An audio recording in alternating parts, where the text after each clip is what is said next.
Well, I was president from 1982 to 84. And I just want a little background. Before becoming president in the 70s, I was part of the Seattle School District, and I was called a music consultant. And that had a big influence on where I went in the career from then on.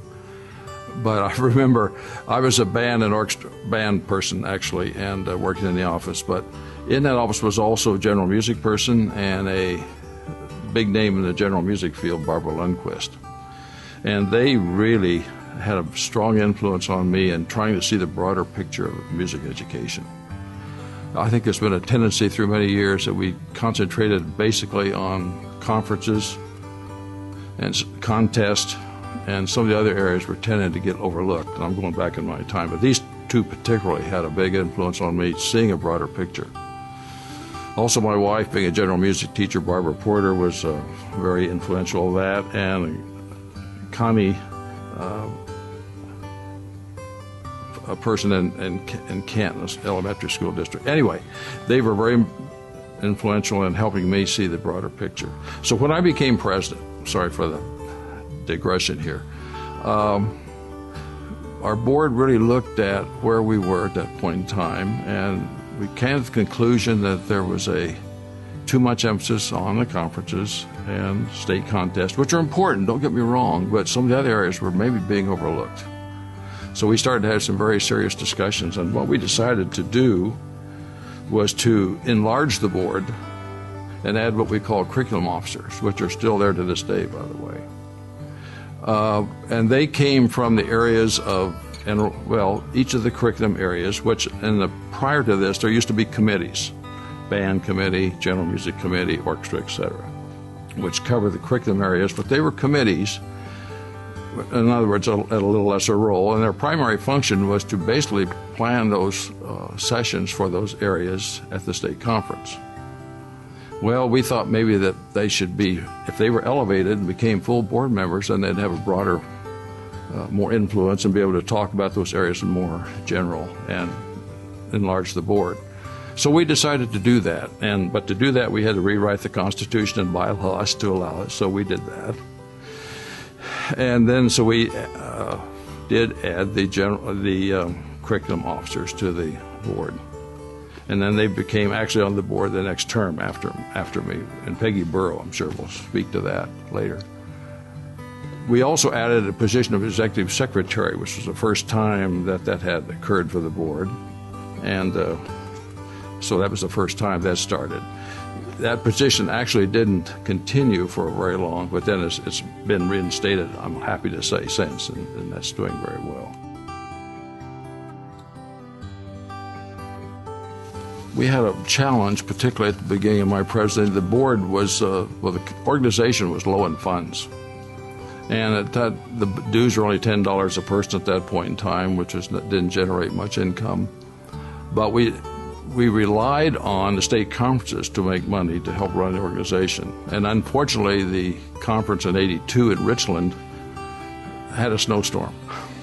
So our attendance was low, so our income was low, so we took over a budget which was pretty low. So we were trying to wrestle with that. And we had some pretty hard discussions on that. What do we do? Obvious thing is just to raise dues, but we thought, wow. We looked at the total due structure, and the music, MENC, our national organization, they collect the dues for us, but the biggest share of the dues stayed at the national level. And we thought maybe we could ask them to help us with that. Well, we didn't get any place. They said, in effect, no, if you're going to have problems, you got to go home and solve them yourselves. So we did, by raising the dues from $10 to $20, which in this day and age doesn't sound like much, but at that point, doubling the dues. And it had to pass a vote of the organization, and it just barely made it. But we did it by 1 or 2 votes, as I remember. But we did raise the dues. And then we tried to, we just started a savings account for some of our budget, some of our funds. And that had not been done before, which is a very simple thing. It didn't raise much money, but it helped a little bit. Another challenge we had was with the WIAA, the Washington Interscholastic Activities Association.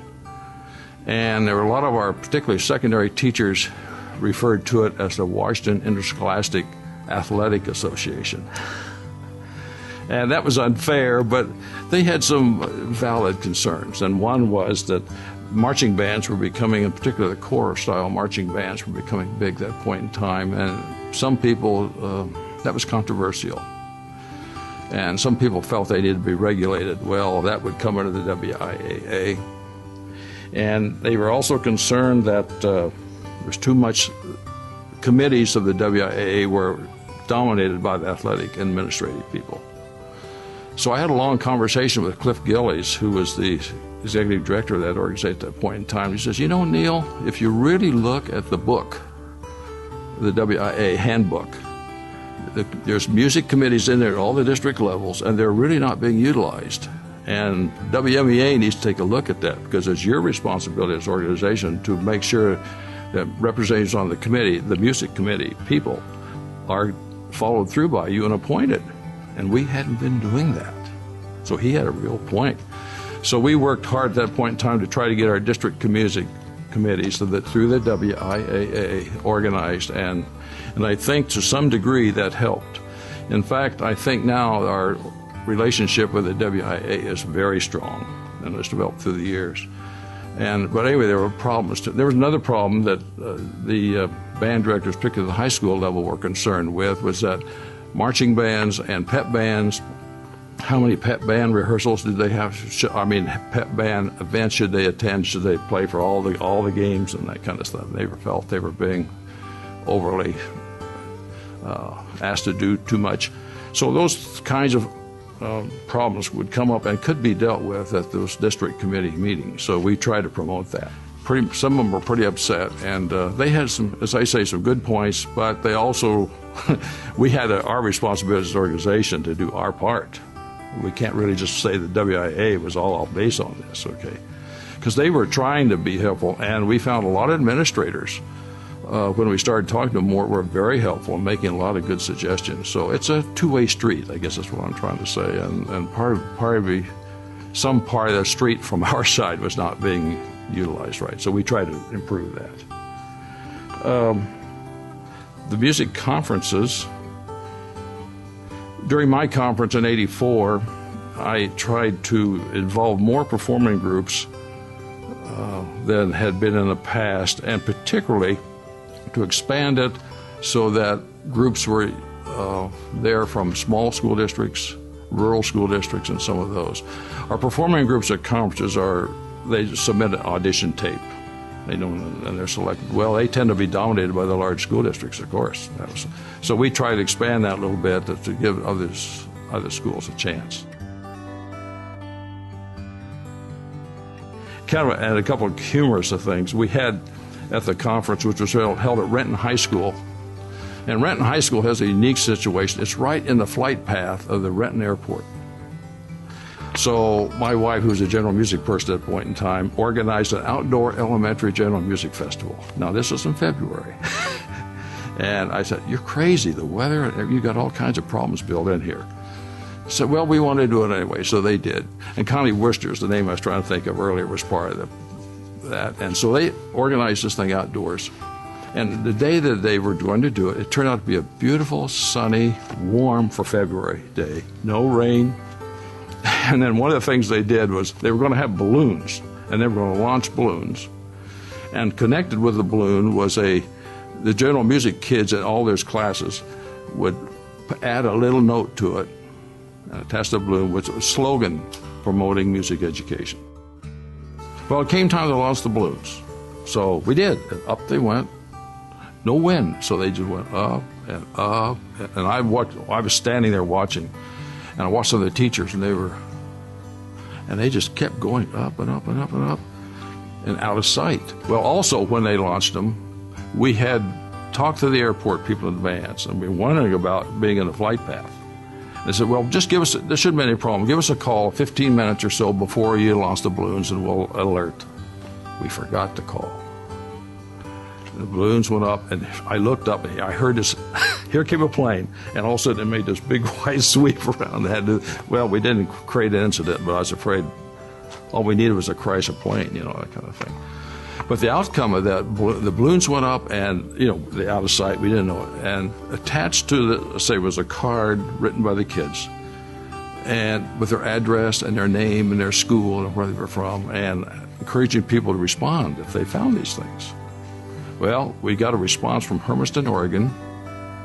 I mean, that's up over the mountains. And what the neat one at all was some ranger in the middle of California, out in the forest ranger, found it, and he wrote this long, beautiful letter to this kid explaining where he'd found it and all this kind of stuff. So we found that was interesting. Then at our all-state conference, at our all-state concert at the end, we usually send out publication notices to the TV and media people, encourage them to come and cover the event. And a lot of times that doesn't happen very often. But the president always gets to direct the national anthem at the beginning of the concert. So I did that, and I looked around, and there were several TV cameras all over. And I was so impressed with this, I thought. So I went and said, we're really glad you're here. They said, oh, well, it's a slow news day. So I got my comeuppance on that a little bit. That was okay. The future of the organization, I'm really concerned about education in general, and particularly music, because of lack of state funding. We've been in a rapid decline for decades. Again, back in my Seattle days in the early 70s and 60s, I remember knowing that I think our state was rated 12th in the nation for funding public schools. And that's been in a steady decline ever since. And I know in 2006, we had dropped to 36th in the country. And in 2010, I saw the last thing is that we were 42nd. So we're not funding schools. So I'm really concerned about that. So I think that organization needs to really get very involved in advocacy kinds of things and be much more aggressive. Can put on another hat. I just accepted the chairmanship this last few months of the State Advocacy Committee. And we've also found out, and I think we're going to really need to get into this, even though it's going to take probably considerable resources, money, we can lobby.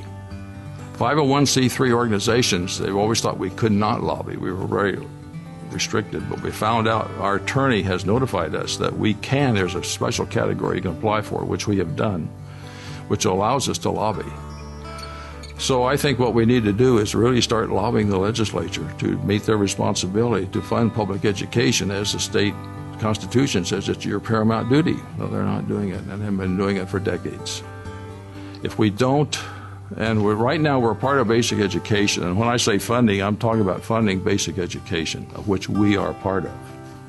Bruce Gusell referred earlier that that's been a battle to keep us in that, and that we have to watch that. That's another thing we really need to watch the legislatures, that music education stays in the basic ed law.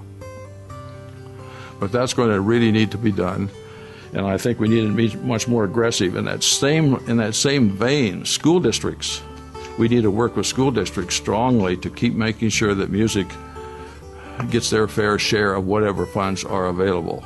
And I think we have to realize that school districts are making a lot of cuts, a lot of proposals, but they're really in a bind because of the lack of the state funding. It's not their fault. We can't blame school boards and administrators for wanting to cut programs. They don't want to do it, but they're forced to. But the problem I see is that a lot of times they don't really understand some of the cuts they propose, what effects it has on the program, and particularly on the kids. So I think we need to be much more aggressive in working with school districts to say, hey, you make this particular cut, you realize it means this, that kind of stuff. And if cuts have to be made, and they probably do, can we help them work on, determine what the cuts are so they have the least negative effect on kids and programs? So I think we really need to get much more involved in that.